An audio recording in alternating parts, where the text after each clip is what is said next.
Minneapolis for more Mad Dog Unleashed, live from Radio Row.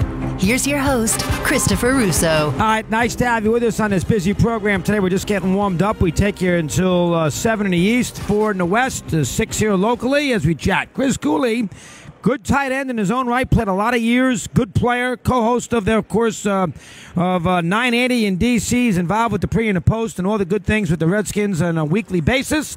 And he says hello. Chris, welcome. Nice to talk. How are you today? Okay? Doggy, what's up, man? How are you? I'm good. Thanks for having me. You got it. Great to have you with us here. You know, listen, maybe you want to fight me on it and I'd be interested there. I think it's a good move. I don't blame the Redskins at all. They save a little money. They get a little bit more. They get a little stability at the position where they know they're going to have Smith for 4 years. I don't know enough about the defensive back. You can talk about the third-round pick. But on the surface, I thought the franchise made a good move. You disagree or agree? Chris, first of all, you can't wash away the last 2 years of the contract negotiation, and it is what it is. It didn't go well. The Redskins botched the last 2 years. I'm a massive fan. I'm a homer. But Kirk Cousins' contract over the last 2 years was a problem, and he wasn't going to be here next year. And you can say whatever you want about defense winning championships and building rosters and whatever you want to say, but look at the last 30 years of Super Bowl winners. You're not going to find very many with crap quarterbacks. Like Blake Bortles isn't taking you to the Super Bowl very many years, if ever. So I think you had to address the position.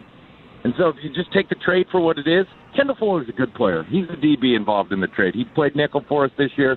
He's a very good player. I think he's a first-round talent. He was drafted in the third round. And then you give away the third. That's what it takes. That was the price. They paid the price they had to pay for a quarterback, and they had to have one. And Alex Smith is a good football player. So I like too. Did you have any issues in the last 2 years of not giving Cousins what he wanted as far as long-term stability and a lot of money? Did they make the right move? You say they botched it. I'm not sure if Cousins is worth $27 million over a long period of time on a yearly basis. What's your take on the way they handled it the last couple of years? Yeah, I don't know if Cousins is worth $27 million either. But before the 2015 season, they offered him $44 million in total contract. I mean, you're not talking about $27 million a year. They weren't even to $17, $18 million a year. And so over the last 2 years, you could have signed Cousins for a deal that wasn't nearly as massive as it was. They just never had an offer that even qualified. And I just don't think they expected that Cousins would bet on himself, and that's not even the right phrase, that Cousins would play it out the way he did, that he would continue to take tags. I don't think they saw that in him. And I don't think they ever saw the price escalating to what the price is currently for Cousins today, because he's going to dictate a massive contract now. So in other words, then, if they gave Cousins $17 million 2 years ago, a year for 5 years, he would have taken it. That's what everyone says. If they would have given Cousins a more realistic deal 2 years ago, or if they would have given him a more realistic offer last year, he probably would have considered the offers. Yeah, I understand that. Well, then I guess you could say that they should have taken a chance and given Cousins that kind of money. The problem with it is, Chris, 2 years ago, giving Cousins $17 million, there's no evidence that Cousins was worth even that. Now, he's played pretty well the last 3 seasons, but, you know, when you get right down to it, he had a lot to prove, and $17 million for him then would have been an awful lot of money for a guy who hadn't done much. So I can understand the Redskins being hesitant. No? Yeah, you can understand it to some extent, and that was right when the quarterback market really started to flip. That was before the Osweiler deal and before some of the massive deals came out. But you can also say, Chris, that you had him in your facility. You had him in your organization. You understood what type of person he was. You saw his development. You had the ability to talk to your coaches about where he was mentally as far as the game goes. The thing is, a lot of coaches, including Sean McVay, who I'm friends with, who's the head coach of the Rams, believed in Kirk Cousins, and they thought they could win with Kirk Cousins. And so I just think the price – I just don't think they quite grasped what the price was going to be moving forward. Now, I mean, I'm sure some people don't love him in the Redskins organization, but competent quarterbacks dictate a boatload of money right now, and they weren't willing to pay that to him 3 years ago or 2 years ago. Yeah. I understand that, and Cousins improved, but you know, let's also call it fairly. He stunk against Green Bay. He couldn't get his team home against the Giants, who were playing for nothing 2 years ago. This year, they were underachieved. I know they had some injuries, but they overall underachieved. Now, he played pretty well this year, but they underachieved. Where is Kirk, outside of the market, which what the market dictates, where is Kirk Cousins proved in the last 3 to 4 years that he's a top 7 or 8 quarterback in the NFL? I think if you just take this year, he still threw for over 4,000 yards. He throws for more touchdowns than picks. His stack rate's incredible. And the Redskins arguably are in the bottom 3 or 4 of skill players around Kirk Cousins. They had Ryan Grant, Josh Doctson, who was coming off a rookie year injury, Jamison Crowder, who did not have a year like he had the last 2 years. Jordan Reed was hurt. Vernon Davis didn't separate against man-to-man coverage. Chris Thompson got hurt early in the year. You give him weapons like Deshaun Jackson and Pierre Garçon like he had 2 years ago, and he's going to put up 45, 46, 4,700 yards. He's a guy that moves the sticks. He's a guy that's smart with the football. He's a tempo quarterback. He's, to some extent, a rhythm quarterback. He operates, and he operates at a high level. And he's continued to grow over the past few years. And I've been a big fan of Kirk, and although I will be disappointed that he's gone, I still think he's a very good football player, and they're hard to find in this league. They really are. Well, he had Garçon and Jackson 2 years ago, and they went 8-7-1, and he couldn't do anything in the last game of the year against the Giants.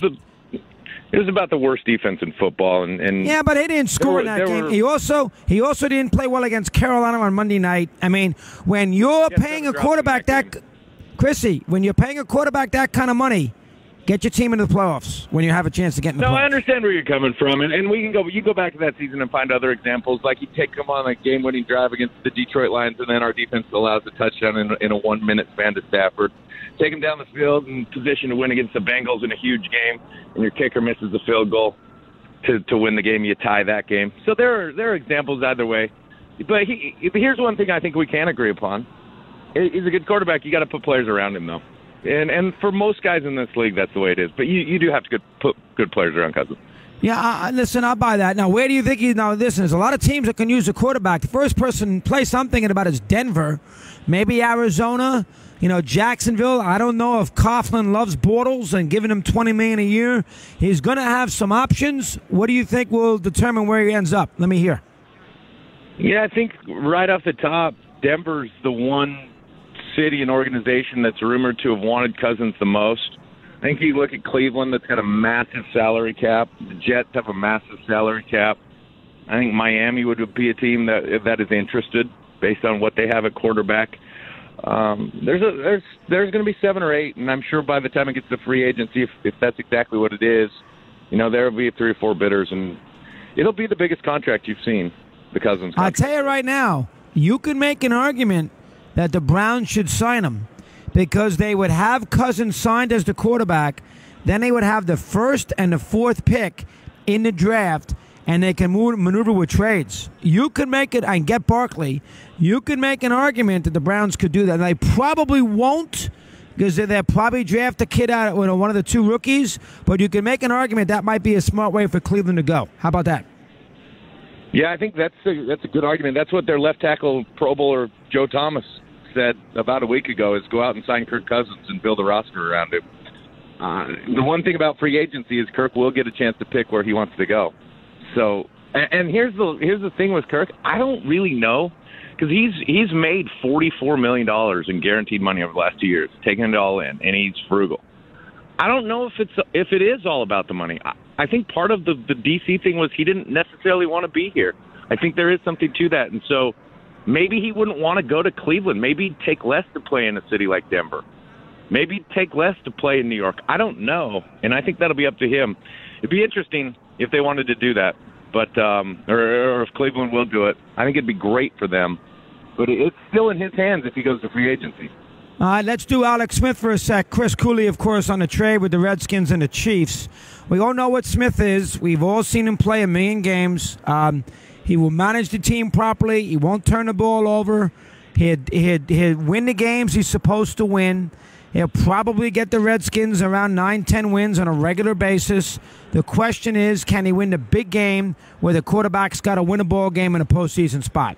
He hasn't done that really. He didn't do it against the Giants. He didn't do it against Pittsburgh last year. He's had some good games he's lost, but he really hasn't done it in the big spot where you want the quarterback to get you to a Super Bowl. He can get you to the playoffs. I think with Gruden there, I like Gruden as an offensive coach. You tell me the offensive playmaking isn't very good, but he runs well, got a decent offensive line if they stay healthy. I think the Redskins will be okay at the position. Let's get your thoughts on that. Yeah, I actually really like Alex Smith. I think a lot of what you said is very true. I think he's 2-5 as a starter in the playoffs, but he's played pretty well in almost all of those playoff games. So he's not necessarily the deficit. Game manager's interesting because I think a lot of that is dictated by offensive play calling. He's certainly been better over the last 6. One thing I like for the Redskins is while all offenses vary and change, Andy Reid's West Coast offense does have a lot of language similarities. So he'll speak some of the same language in terms of offense and picking up what Jay Gruden does. The thing I've talked to and talking to some of the people in our building, they like his leadership. They like his ability to be able to run a room, to work with the team. They're excited about having that. I think he's a really accurate quarterback when you're talking about anything from line of scrimmage to 20 yards. I think he starts to get off a little more than that. And one thing I don't like about Alex Smith is while he can run, I think he misses a lot of throws because he's moving in the pocket, and he takes a bunch of sacks because he does move a little bit more instead of finding the check down sometimes. So you get a versatile guy who can run a little bit. You get an accurate guy underneath, and as far as taking shots, he can do it because every quarterback plays in this league family that doesn't do this as much as anybody else. Last thing, Chris, before we lose you on the cell phone line, is this how is this move being handled by the Redskin fan? They like it, don't like it? What's the reaction in D.C. today on this? Well, I think our fan base has gotten to the point where they're just fed up with the contract talk of Kirk Cousins. And while there's an approval of Kirk Cousins, I think everyone's almost relieved that it's over. Now, you're hoping that the Skins aren't getting fleeced again on another trade. They'd worked with Andy Reid getting Donovan McNabb a few years ago. Going to be 34 years old. But I think everyone's relieved that this is over to some extent. And there was an underlying sense as the season played out that there was no way Kirk was coming back. And you have to have a guy, and they got a guy. Got a guy. Good job, Chris. Well done. Thank you for a few. Always a pleasure to talk. Good to have you on again. See you, Doggy. Thanks. Take care. Chris Cooley here, of course, the old tight end, giving us some thoughts on the Cousins-Smith thing. It's an interesting trade. Cousins is, I tell you right now, I don't think he'd go there and he can control things. He probably want to go to a team that's ready to win. But if I'm Cousins and I have the Browns sitting there, now maybe he doesn't like Haley. I don't know enough of, the Browns. Going to the Browns would take a leap of faith because obviously it's the Browns and they've been awful and poorly run and all those kinds of things. But if you're Cousins, there's a lot of possibilities in Cleveland. They got a defense that's pretty good. They got a lot of young players. They have a lot of draft picks. They can probably get the running back if they want him, and he's good. I mean, that team, and if you win in Cleveland, you're a god. I mean, let's be honest. That team hasn't done anything in a long, long time. They've never been to a Super Bowl. There's only 4 teams that can say that. They're one of them. Detroit, Cleveland, you get it. This is a scenario where, Denver's got Elway looking over his shoulder. He's got to follow Manning. There are some things you don't love about that. Arizona, you could go there, good weather, good place to live, but you can come up with a lot worse places than Cleveland. I know it's weird to say anybody going to Cleveland. I understand that, but it's a great football town. They're dying for a winner. They got a lot of draft picks. They got a lot of young players. You can't go anywhere but up. Wouldn't it be the worst decision? Half past. Jacob Wilkins is in the house. He's got a sports bite. We come right back. Mad Dog Unleashed.